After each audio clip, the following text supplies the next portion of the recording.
Closer look at the humanitarian crisis in Lebanon, as socioeconomic conditions there have led the International Red Cross to add Lebanon to its emergency watch list for 2021.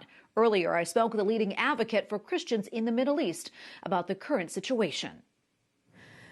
Joining me now on Skype to talk more about the current conditions in Lebanon and the need for assistance is Toufic Baaklini, president of In Defense of Christians, a nonprofit and nonpartisan human rights and advocacy organization based in Washington, D.C. Toufic, welcome back. So good to have you.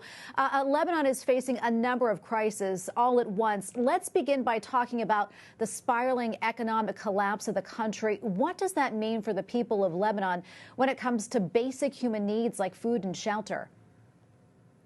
It's, of course, badly needed. First, I want to thank you for having us on EWTN again. And yes, it's in dire need. People in Lebanon, because of the collapsing economy, they cannot even get into their accounts. And there's a corrupt, basically, system, corrupt government. So they're in basic need of food and shelter and, of course, education. And as you know, most of the educational parts of Lebanon, from schools to, of course, universities and otherwise, mostly they're Christians and mostly Catholics as well.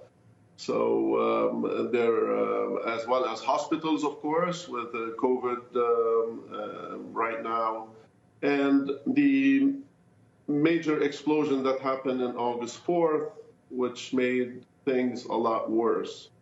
So there's a lot going on in Lebanon. It's the last bastion of Christianity in the whole Middle East, and the largest percentage of Christians in any country in that area.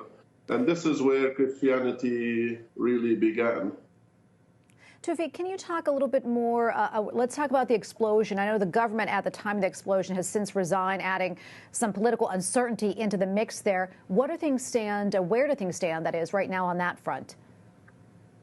There's a caretaker government, so there's no real government that can make any decisions.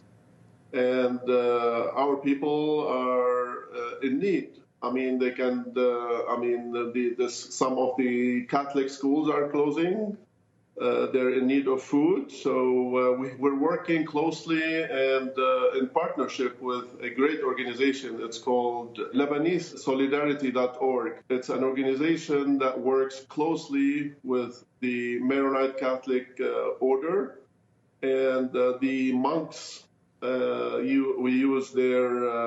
We work with them with their churches and monasteries. They deliver direct aid to the needy, as well as rebuilding a lot of homes in the Christian suburb that was damaged by the explosion of August 4th. So the government is not there. Basically, people are depending, especially Christians, they always depend on the West. Of course, they depend on the United States. It's the most powerful country in the world. The Lebanese Solidarity Organization, right now, within the last 6 months, it's only been 6 months since we've been working with Solidarity. They've supplied food for 20,000 families per month, and it's going to keep going for another year or at least a year. The same thing with schools, hospitals that were damaged, and respirators, of course, with the COVID problem. There's a lot of need, and this has never happened for a very long time. 100 years ago, during the Ottoman occupation of Lebanon, this happened. We had a famine in Lebanon, and since then, this is the worst situation since then. Well, Toufic, thank you so much for coming on and shedding more light on this for us and for our audience. We appreciate it, and thank you for what you do. Toufic Baaklini, president of In Defense of Christians, certainly a situation that we will continue to follow here. Thank you again. Thank you, Tracy. And please, if some of our people would like to help, if they can go to LebaneseSolidarity.org. Thank you very much and have a happy